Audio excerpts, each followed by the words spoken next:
Hi, this is James Malinchak, featured on ABC's hit television show Secret Millionaire, and I am so excited to be here with my friend Sharon Duncan.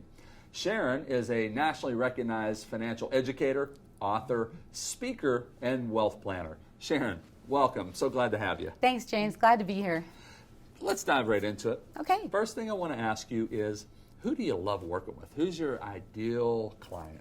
I like working with people who are just coming up to retirement, about 6 months before retirement, when they have all those decisions and concerns that they have to work through. And what have you found that they really want? I mean, not what we think they want, but what do they really want? Well, they want the retirement they've been dreaming about their whole life and saving for. I mean, we spend decades saving for retirement and thinking about what it's going to be, and that's what we want. And we want to know that we're not going to run out of money. And I know you have processes, recipes, if you will. So how do you help the folks that come to you? Well, because we've retired hundreds of times, we have a system that we put people through that's comprehensive. We look at all aspects of retirement, including the emotional side of it. It's very emotional to retire. We'll talk about that for a minute. Let's go with that. So we never think about that. No, we think, you don't. Right. We think retirement, money, but what's the emotional piece? Yeah, you don't think about it until you actually get there. But, you know, we get a paycheck, and whether it's true or not, we believe that we have control over our paycheck. If we need more money, we'll just make more money. When you retire, you realize that paycheck's going away, and so you lose a sense of control over your income. And so there's a fear that sets in with that. You know, fear of, oh my gosh, what am I going to do now? Or what if I don't have enough? Or, you know, did I put away enough? You know, one of the things I love, stories. Stories are the heart and soul of us as human beings. Stories move people. Stories change lives. Absolutely. And you have an amazing story. You have a great passion for why you do what you do. Could you share that? Well, I used to run an IT firm years ago at this point. Right. And I got an offer to sell it, and because I was good at running the IT firm, I thought I'd be good at selling it too. So of course I did my own sale, and it fell through. So instead of walking away with a couple $1 million in the deal, I walked away with nothing in the end because I'd done it. And I decided in that experience that I wanted to help people make good financial decisions. And so I know you have a bunch of obstacles or roadblocks that you've uncovered. We don't have time to go through all of them, but what are a couple that you could share with our viewers that are probably pretty universal to anybody watching? Well, I think the first one that comes to mind is that there's so much information that we don't know that we don't know. For instance, I had a couple that came in, and Bill and Sue thought they had the information that they needed, but there was a tax opportunity that was available to them. Had they not come in and figured out that they had that tax opportunity through the system, the process that we put them through, they would have left a lot of money on the table. So one is, what you don't know.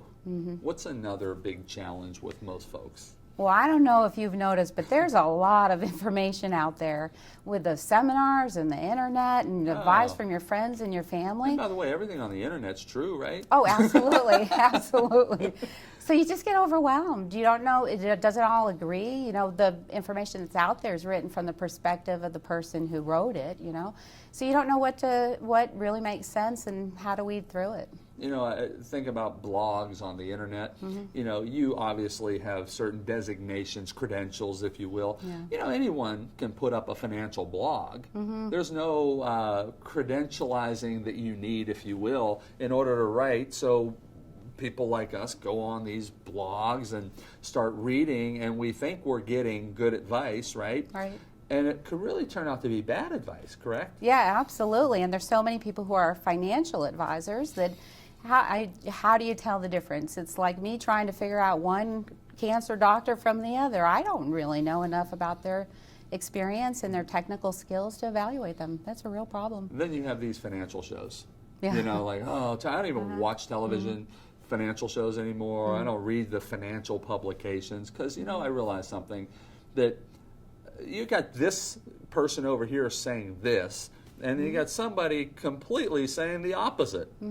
So I find that there's a lot of bad advice, especially, but we get wooed, if you will, by television financial shows. And what do you have to say about that? Well, I definitely agree there's bad advice, and some advice is good in one situation and not good in another. Sure. Take a 401k rollover. If my goal is to get you to roll over your 401k so I can make money doing that, then I tend to tell you that you should do a 401k rollover. For a lot of people, that's good advice. For some people, not the right thing to do. Well, one of the things I love that you do is, you're not one size fits all. Correct. I have arms longer than my body, so I could not go to a suit store, and just grab the one size fits all jacket. I mean, it would be like up here, because my arms are longer than my body. So I find that a lot of financial advice, even from planners, is that way, where, hey, let me give you the cookie cutter one size fits all. But you guys really make it unique and specialized for every single person, right?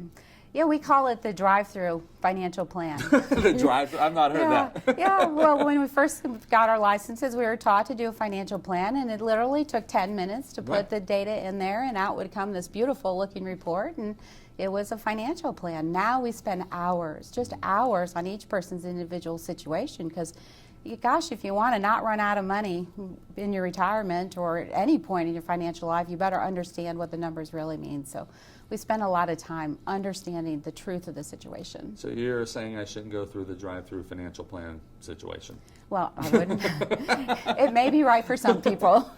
Well, I, as you're saying that, it reminds me of a time when I had some of my finances with an investment person, and I remember the person calling me up and saying, hey, got this new bond issue that came out, and you really should put some money into it. And I thought to myself, he doesn't know anything about my background, doesn't know anything about my goals, really probably doesn't know anything about my tax situation, right?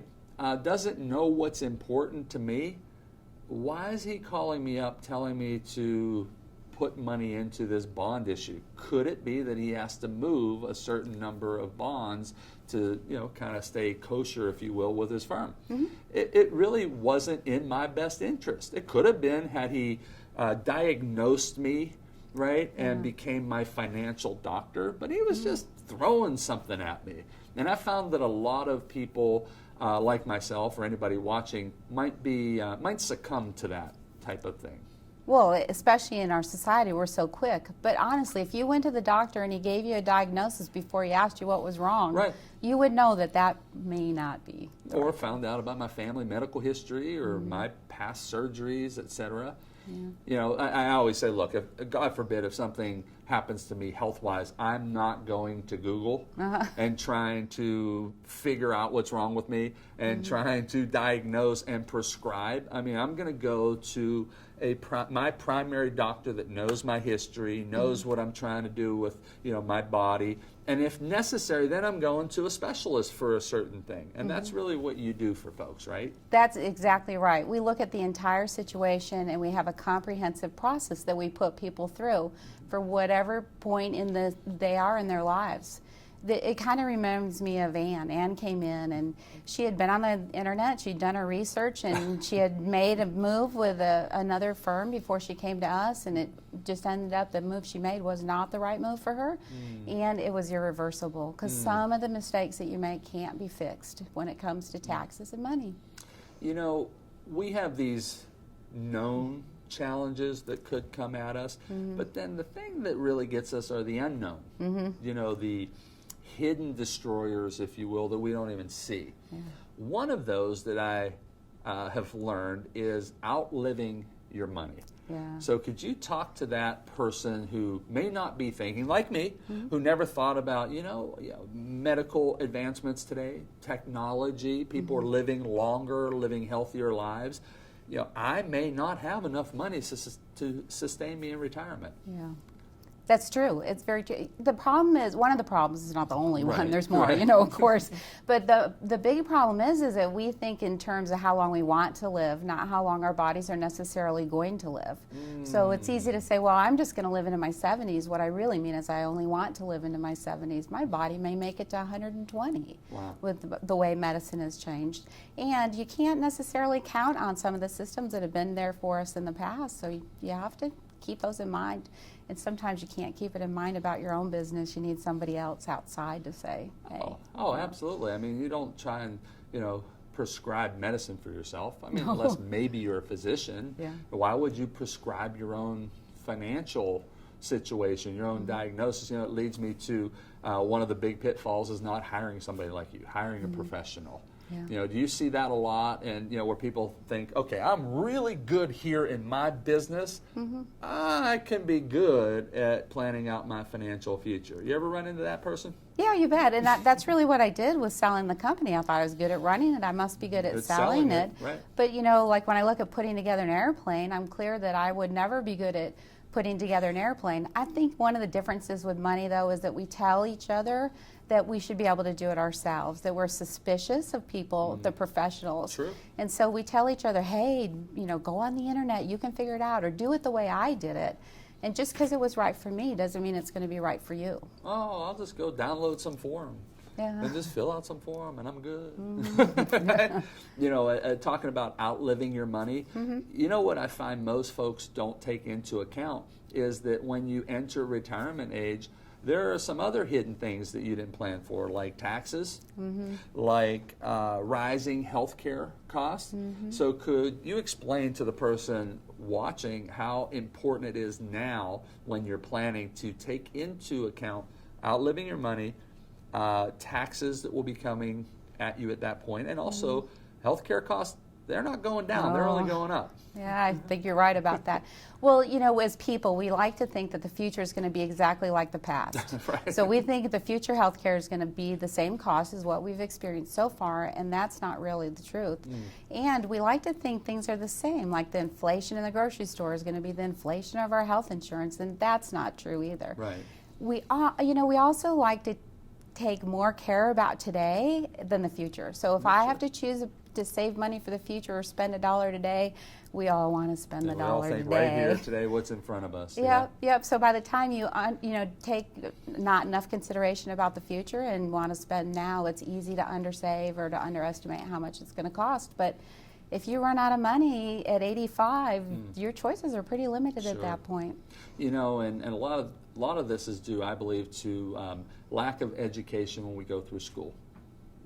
I never took a course in high school or college on planning for my retirement. Yet it's one of the most important things that we could do, but you never really realize it until you wake up one day and it's too late. And that's why I think an interview like this and getting the word out about the great work you do is so critically important. Strip everything away, and here's what I realize that you do for folks like me and anyone watching. You give me 3 things that I think we all want. Number 1, you help to protect. Number 2, you help to preserve. And number 3, you give me peace of mind. Yeah. Is that a good assessment, that you really try to get rid of the stress and really plan so people have peace of mind in retirement? Absolutely. And we do it in a way that meets each family's individual needs. It's not a cookie cutter approach. Someone's watching. What's the next step?